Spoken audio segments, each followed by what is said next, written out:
Sad millionaire CEO dines alone on Christmas Eve. Then a single mother and her twin daughters arrive. He was already seated when the waiter returned and quietly said the kitchen was running late.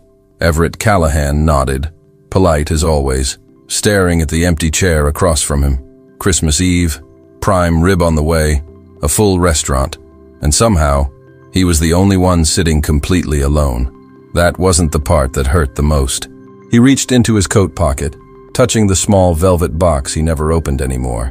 It had been there for years, untouched, like a promise, frozen in time. Tonight was supposed to be different, in a life he no longer lived. He had imagined laughter, small voices, two little girls asking for dessert. Instead, there was silence, and the sound of cutlery around him. Across the room, families leaned toward each other, sharing plates and stories. Children swung their legs under tables, impatient and glowing with excitement. Everett kept his eyes down, pretending his phone mattered more than the ache. He told himself this was just another dinner, just another night. But Christmas Eve never lets you lie. If you believe in compassion and the quiet strength of ordinary people, take a moment to like and subscribe. Stories like this remind us how one small act can change everything. He checked his watch, not because he was in a hurry. Waiting felt easier than remembering why he hated nights like this. The chair across from him stayed empty, perfectly aligned, painfully intentional. That chair had been meant for someone who never made it this far, and he'd built an entire empire trying not to think about that. Then the restaurant door opened again, letting in cold air and snow. A woman stepped inside, brushing flakes from her coat, holding two small hands. The girls were identical, same curls, same bright eyes, same red bows. They scanned the room like it was a wonderland. Everett didn't look up yet, but something shifted. The hostess leaned down to speak to the woman, pointing toward a corner table. One of the girls tugged free, her shoes tapping softly on the floor. She stopped walking and stared at Everett, not curious, not shy, just certain, as if she'd found exactly who she was looking for. Everett felt it before he saw her, that pull you get when a moment is about to change you. He raised his eyes slowly, unprepared for the small face watching him closely. The girl tilted her head, studying him, and then she smiled. She took a step closer, completely unafraid. Her sister whispered something behind her, but she didn't stop. Everett opened his mouth, unsure why his heart had started racing. He had no idea what she was about to say, and no idea that his life was about to split in two. Everett Callahan had built his life around things that didn't ask questions. Numbers made sense. Systems behaved. Companies followed rules if you were precise enough. People, on the other hand, were unpredictable. That's why he'd learned to keep a careful distance. It was safer that way, or at least that's what he told himself. At 41, Everett was known as a self-made millionaire CEO. Financial tech, clean reputation, no scandals, no drama. Magazines loved to call him disciplined, focused, unstoppable. What they didn't write about were the empty apartments, or the holidays he spent pretending work was enough. Years ago, there had been someone, a woman who laughed easily and believed he'd eventually slow down. She used to tease him about calendars and deadlines. She'd already picked names for their future kids. 2 girls, she'd said, always 2. Then life stepped in quietly and took her away. No warnings, no villains, just a phone call that split time in half. Everett had learned how to survive that day by shutting something down. Love became a locked room he never reopened. Work became the only place grief couldn't reach him. Since then, he measured life in quarters and profits. He expanded offices, hired teams, signed contracts worth millions of dollars. He bought silence with long hours and control. And when people asked why he never remarried, he smiled politely. Some stories were easier left untold. Christmas Eve was the hardest night of the year. It always reminded him of plans that never made it past imagination. Tonight, he'd chosen the restaurant because it was busy. Crowds made loneliness easier to hide. No one noticed a quiet man when the room was loud. He sat perfectly straight, hands folded, like he belonged anywhere. The waiter recognized him but treated him like everyone else. Everett appreciated that. No special attention, no pity, just another customer waiting for dinner. That was when he noticed the woman more clearly. She wasn't dressed for the place, but she wasn't uncomfortable either. She moved with purpose, gently guiding the 2 identical girls. They were excited, whispering to each other, eyes wide with wonder. Everett felt something tighten in his chest before he understood why. He'd imagined that scene once. Not this woman, not these girls, but the shape of it was painfully familiar. A mother, 2 daughters, a Christmas Eve together, a future he'd never stepped into. He looked away quickly, annoyed at himself. This was just coincidence, just memory playing tricks. He had no place in anyone else's family. That chapter was closed, sealed, finished, or so he believed, right up until the moment one of the girls walked toward him. The girl stopped right beside Everett's table, close enough that he could see the freckles on her nose. She wasn't smiling like a child asking for something. She looked serious, like she'd made an important decision and meant to stand by it. Everett straightened instinctively, unsure why his chest felt tight. He had no idea how to speak to a moment like this. "Sir," she said softly, her voice clear over the hum of the restaurant. "Nobody should be alone on Christmas Eve." Her words landed gently, but they landed deep. Everett blinked, caught off guard by how simple and true they sounded. Around them, the room seemed to hold its breath. Behind her, the woman froze, eyes widening in quiet panic. "I'm so sorry," she rushed in, already stepping forward. "She's just very observant." Her hand reached for the girl's shoulder, ready to pull her back. Everett lifted his palm slightly, signaling it was all right. The second girl peeked out from behind her sister, identical face, different energy. She watched Everett closely, curiosity written all over her expression. The first girl tilted her head, waiting patiently for an answer. There was no fear in her posture, no doubt in her stance, only certainty, as if kindness was the most natural thing in the world. "Would you like 3 good companions for dinner?" the girl added. "Just for tonight." Everett felt something shift under his ribs, something he hadn't touched in years. He thought of the empty chair across from him. He thought of how long it had been since anyone asked him to share space. The woman's cheeks flushed as she tried again to apologize. "We didn't mean to interrupt," she said, her voice tight with embarrassment. "We were just passing by." Everett shook his head slowly, his mind racing to catch up with his heart. "No," he said gently, surprising even himself.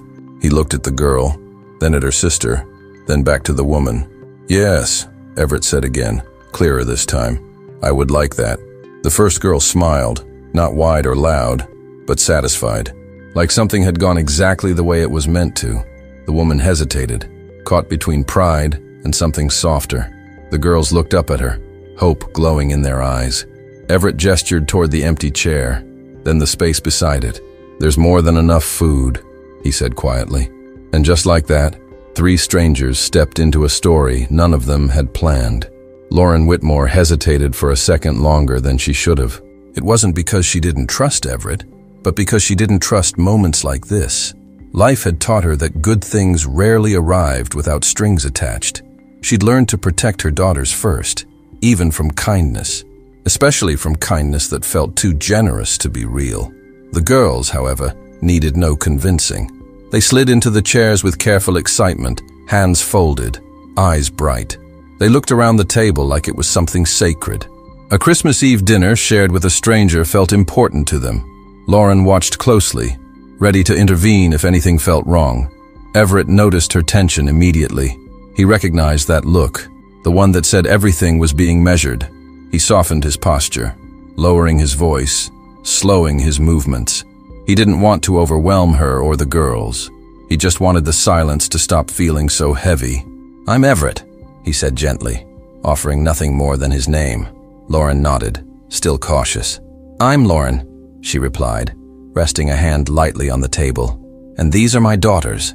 She paused, then smiled faintly. "Ava and Lily." The girls introduced themselves at the same time, then laughed at the collision. Their laughter cut through Everett like warm light. It reminded him of a sound he'd almost forgotten how to recognize. Not polished, not controlled, just alive. He felt something in his chest loosen, just a little. The waiter returned, menus in hand, eyes flicking between the 4 of them. Everett noticed Lauren's shoulders tense again. He spoke quickly, calmly, before discomfort could settle. "They'll join me," he said simply. No explanation, no authority, just an invitation. As the waiter walked away, An awkward quiet settled at the table. Lauren glanced at Everett, searching his face for intention. The girls swung their legs under the table, whispering to each other. Everett stared down at the tablecloth, suddenly unsure of himself. This was unfamiliar territory, and it scared him more than any business risk ever had. Lauren finally broke the silence, her voice careful but honest. "We didn't plan this," she said softly. "We almost didn't come out tonight at all." Everett looked up, meeting her eyes for the first time. "Then I'm glad you did," he replied, and meant it. Something fragile hung between them, unspoken but powerful. This wasn't rescue, and it wasn't charity. It was three people walking a thin line between hope and fear. Everett realized that whatever happened next mattered deeply, because this wasn't just about dinner anymore. He looked at the girls again, then at Lauren. For the first time in years, he felt exposed, not as a CEO, not as a man with resources, but as someone who had been alone for too long, and who wasn't sure how to ask for help without breaking. The food arrived, filling the table with warmth and familiar smells. Lauren relaxed slightly as the girls focused on their plates. Ava arranged her napkin carefully, while Lily asked the waiter about dessert. Everett watched the small routine unfold, noticing how practiced Lauren was. This wasn't a special occasion for them. It was something rare. They ate quietly at first, the kind of quiet that comes from caution, not discomfort. Everett asked the girls what they liked about Christmas. Ava said she liked the lights because they made everything look kinder. Lily said she liked when people smiled more than usual. Lauren smiled at that, then quickly looked down. Everett asked where they were coming from, keeping his tone light. Lauren hesitated, then answered honestly. They lived a few subway stops away, in a small apartment. Christmas Eve dinners out were not a tradition. Tonight was something she had promised herself she would try. She explained that she worked 2 jobs, mostly evenings. The girls stayed with a neighbor most nights. Tonight, she wanted to be present, fully present, even if just for a few hours. The restaurant had felt intimidating when they walked in. She almost turned around at the door. Everett listened without interrupting, something he had learned the hard way. He noticed the way Lauren avoided certain details. He noticed how carefully she chose her words. This wasn't a story she told often. It was a story shaped by exhaustion and responsibility. One of the girls looked up suddenly, wiping her mouth. "Mom," Ava said, matter of fact. "Tell him why Christmas Eve matters to us." Lauren stiffened, caught off guard by the directness. She took a breath, then nodded slowly. Their father had passed away years ago. Not suddenly, not dramatically, just gone after a long illness. Christmas Eve had been his favorite night of the year. It was the one tradition Lauren refused to let disappear. Everett felt the words land heavier than he expected. Loss, recognized loss, without explanation. He didn't share his own story yet, but something inside him shifted position. This dinner was no longer accidental. Everett didn't rush to respond after Lauren spoke about her husband, because rushing had never helped anyone in moments like that. He let the silence exist, not as something awkward, but as space, the kind people rarely give when they don't know what to say. The girls continued eating, completely at ease, as if this table had always been theirs. That ease stayed with him, settling somewhere deep, where loneliness usually lived. He realized he wasn't thinking about business or time or schedules for once. Lauren noticed his restraint and felt her shoulders lower just a little, because she was used to people reacting too quickly. Some tried to fix things with sympathy, others with advice, neither of which she wanted tonight. Everett did neither, and that surprised her. He simply asked how long ago it had been, his voice calm and unassuming. She answered without drama, because drama had already taken enough from her life. The girls jumped into the conversation again, explaining how their father used to sing off-key in the kitchen every Christmas Eve. They laughed as they talked, correcting each other's details, filling the space with memory instead of sadness.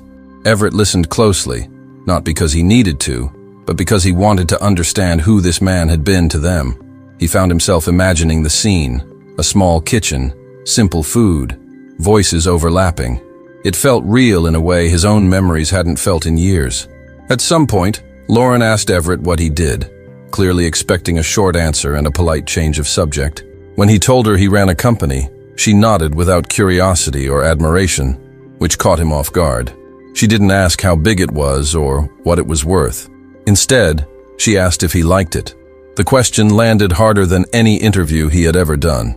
Everett hesitated, because the honest answer wasn't something he said out loud very often. He explained that he liked the structure, the sense of control, the clarity of knowing what needed to be done each day. What he didn't say was that he used work to keep his mind busy enough not to wander back to the past. Lauren seemed to understand anyway, reading between his words without pressing him. That quiet understanding made him feel strangely seen. The girls finished their meals and began drawing on the paper placemats, completely absorbed in their own world.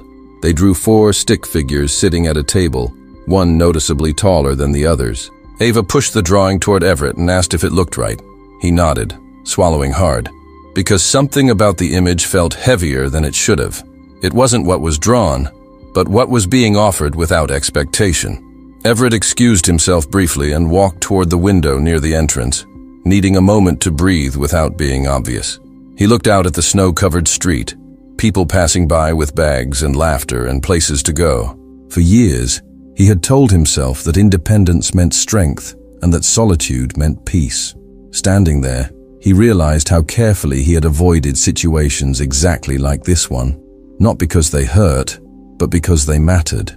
When he returned to the table, he made a decision that didn't feel logical, but felt necessary.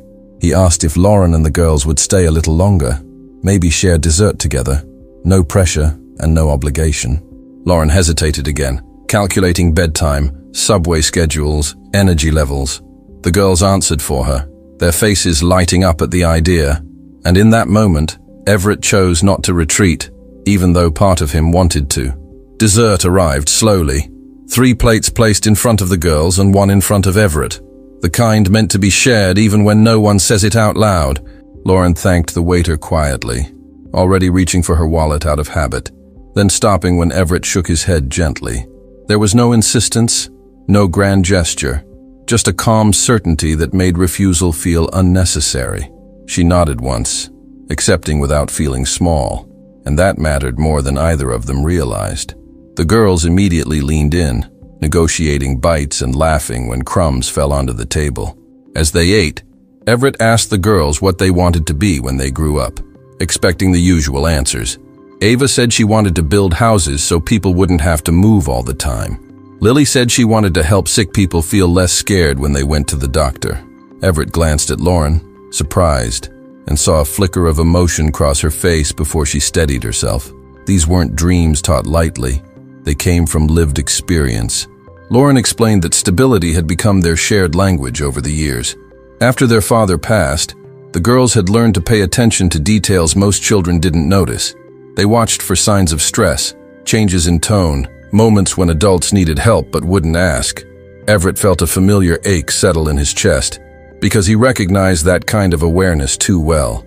It was the awareness you develop when life teaches you early that nothing is guaranteed. The conversation slowed, turning softer, less guarded, as if time itself had decided to be patient with them. Everett found himself sharing something he hadn't planned to say out loud. He spoke about the future he once imagined, the one that never arrived, the one he stopped talking about entirely.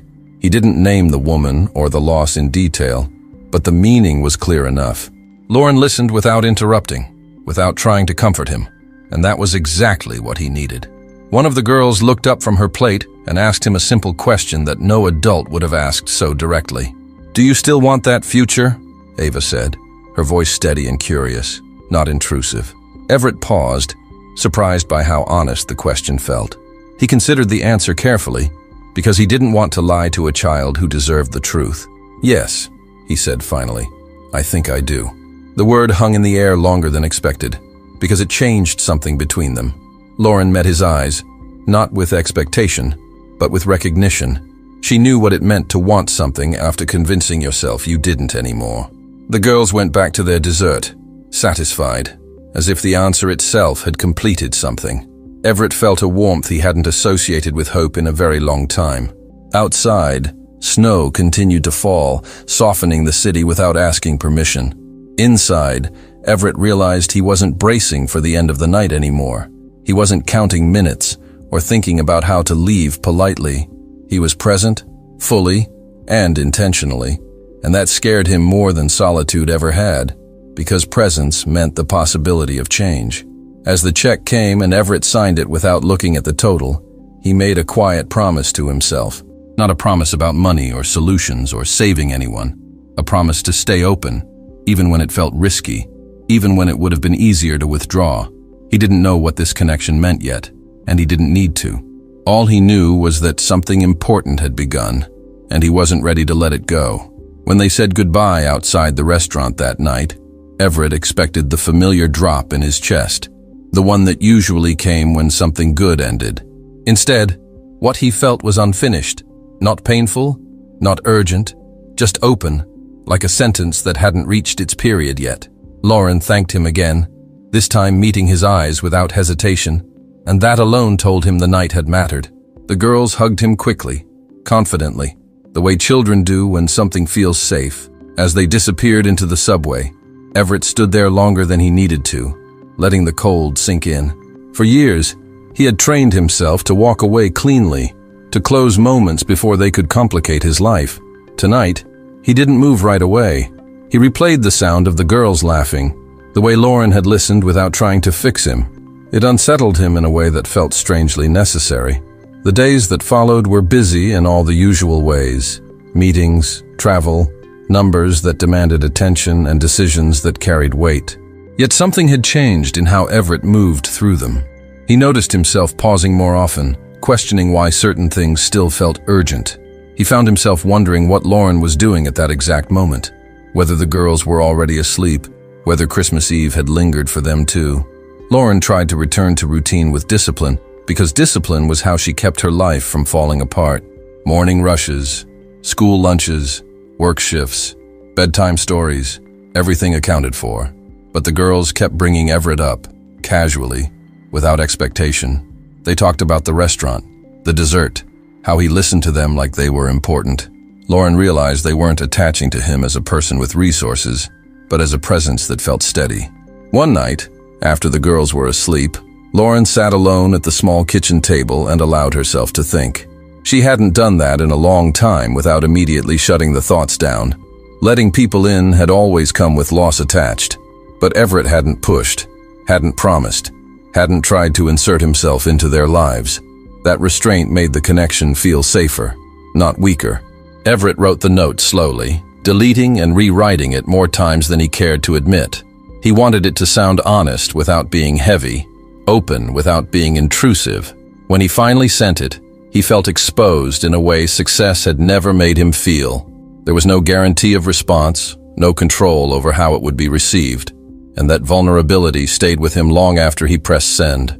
Lauren read the message late at night, sitting on the edge of her bed so the girls wouldn't hear her phone vibrate. She reread it twice, then once more, checking for subtext that wasn't there. What she found instead was gratitude, clarity, and respect for her boundaries. She responded simply, not because she wanted to keep distance, but because she wanted to build something slowly. That choice felt intentional, not defensive. Their communication settled into an easy rhythm that neither of them named. Short messages, occasional photos, shared observations about ordinary days. No pressure to perform, no demand for reassurance. Everett learned how much intimacy could exist without intensity. Lauren learned that consistency didn't have to mean obligation.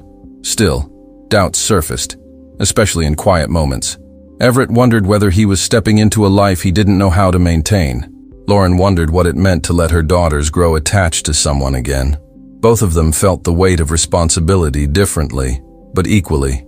Neither spoke those fears out loud yet, afraid of breaking something fragile. The girls, however, sensed growth where adults sensed risk. They began including Everett in stories about the future without asking permission. Small things, like mentioning him when talking about next Christmas or summer plans. Lauren noticed, corrected gently when needed, but didn't shut it down completely. She trusted her daughter's instincts more than she trusted her own. Late one evening, Everett sat alone in his apartment, the city quiet beneath him. The silence that once felt comforting now felt incomplete. He realized that solitude wasn't peace when it was chosen out of fear. He didn't want to retreat again, even though retreat had always been easier. For the first time, he chose to stay present, knowing it might change everything. The envelope didn't arrive on a dramatic day. It came on an ordinary afternoon, mixed in with bank statements and routine mail, the kind Everett usually sorted without thinking. He almost tossed it aside, assuming it was another document that could wait. What stopped him was the handwriting. Careful, rounded letters, not rushed, not formal, intentional. He knew immediately it wasn't business. That alone made his pulse change. Inside the envelope, there was no long letter, no explanation, no emotional appeal, just a folded piece of paper and a drawing tucked carefully inside, as if it mattered where it landed. The drawing showed 4 figures sitting at a table again, but this time the details were clearer. 2 small girls leaning toward a man, a woman sitting close, not separate. Snow outside the window, light inside. At the bottom, written in uneven but focused letters, were the words, "Thank you for staying when you didn't have to." Everett sat down slowly, the paper still in his hand.